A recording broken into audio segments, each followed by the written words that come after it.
بسم الله الرحمن الرحيم. سيداتي أنساتي سادتي، نتكلم اليوم عن مفهوم الوطنية. عفوا. ما هي مفهوم الوطنية؟ مفهوم الوطنية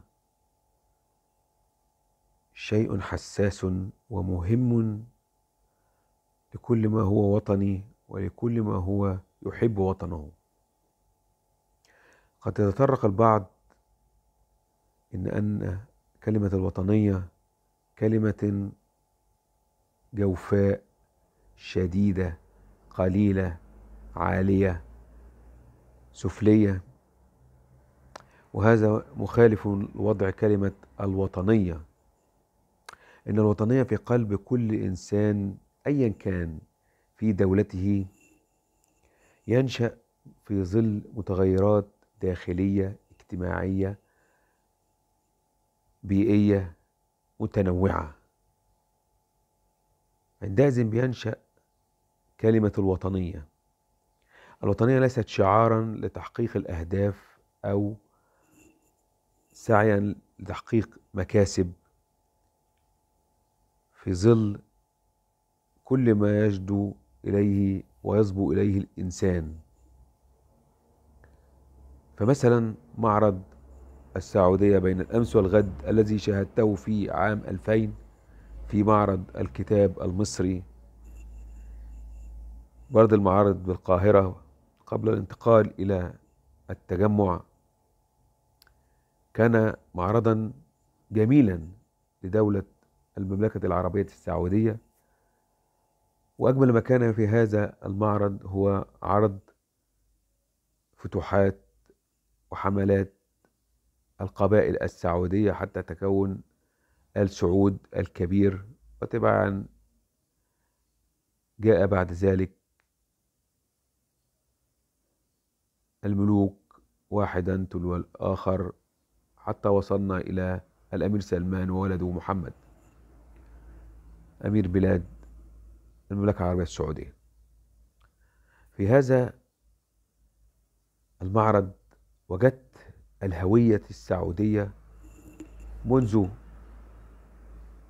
الأزل وارتباطها بالحياة الصحراوية والحياة البيئية وتكيف الشعب من قبائل وخلافه، حتى تكونت الدولة السعودية وخروج الاستعمار الإنجليزي وعدم دخول الاستعمار الإنجليزي إلى بلادهم، لأنهم ظنوا أنها بلد جرداء لا بترول فيها ولا شيء. وإن كانت بريطانيا دخلت هذا المكان لكانت لن تتركه أبدا حتى وقتنا الحالي في القرن 21، لما تمتاز به السعودية من مركز آسيوي ببترولها، وطورت من تكنولوجياتها حتى وصلت إلى مرحلة متقدمة وعظيمة الآن من دول الأوبك. إذن البترول جعل لها سعرا ووضعا وكيانا بشكل جميل، جعلها في مصاف الدول الآسيوية وفي العالم. وإن كانت استثماراتها تجدها متنوعة في أوروبا وأمريكا وكذلك في السعودية وفي الدول العربية، ولكن هنا وصلنا إلى مرحلة الهوية السعودية التي هي من الهويات تعتبر الناشئة والمتطورة والمقبلة، في ظل أن الهوية في مصر والبحرين والمغرب قديمة وتتنامى وتتصاعد وتتعالى. إذن الهوية، هل المملكة العربية السعودية الوطنية نجدها في دولتهم ومملكتهم؟ شتان شتان. هذا يعود إلى السعوديين أنفسهم. لماذا؟ لأن السعوديين هم أصحاب القرار في كينونتهم النفسية والبيئية والمجتمعية التي أصبحت تتغير تبعا للتكنولوجيا. فنزلت المرأة تقوم بالقيادة في الشوارع السعودية بعد أن كان ذلك غير متاحا، وأتيحت كل وسائل الترفيه المرغوب وربما غير المرغوب، ولكن القانون يحكم ذلك. وهذا هو ما يسعدني أن أتكلم، أن القانون هو الذي يخلق الوطنية في قلوب الوطن العربي. فالوطن العربي ضروري أن يكون هناك عدالة وقانون يوحد بين جميع طوائف الشعوب العربية. فإن لم يتم وضع قانون يوحد بين طوائف الشعوب العربية لن يكون هناك وطنية نهائيا. فالوطنية ليست مسميات أو كلمات في إطار من المباهات والمظهرية التي تجعل كل ما هو شيء علم يرفع ومنادات بالوطنية.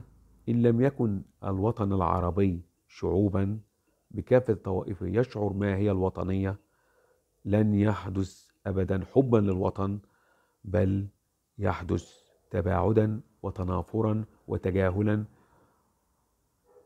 ونجد أن المملكة العربية السعودية في عيدها الوطني تبرز حياتها الجميلة والمزهرة والتي تتقدم تباعا في كل مكان.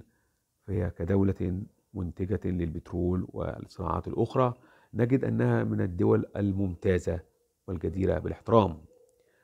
وكذلك على نطاق كل الدول العربية يجب أن يكون كذلك. فنجد أن في تونس كذلك، ولكن انخفاض الأسهم، وكذلك في لبنان، وكذلك في سلطنة عمان، وفي كذلك في مملكة البحرين وإمارة ومملكة قطر، وكذلك في الدولة المصرية التي تنادي دائما بالوطنية.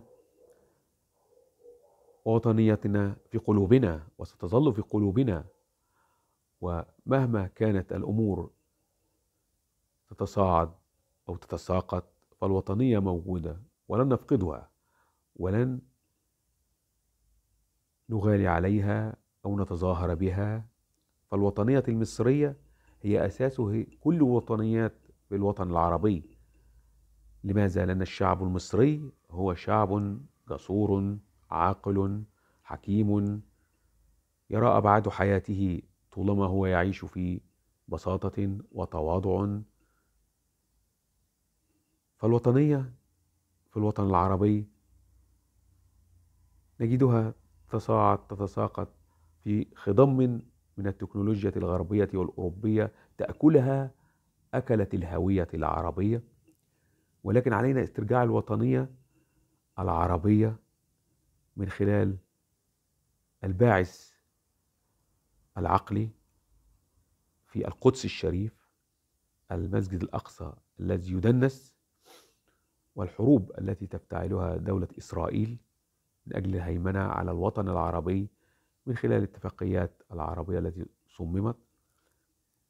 وإن كنت أختلف في تصميمها فربما تفيد وربما لا تفيد، ولكننا نجد أرضية مع إسرائيل للتحاور معها ولكي نضغط عليها تباعا، وربما نضغط عليها في كل النواحي.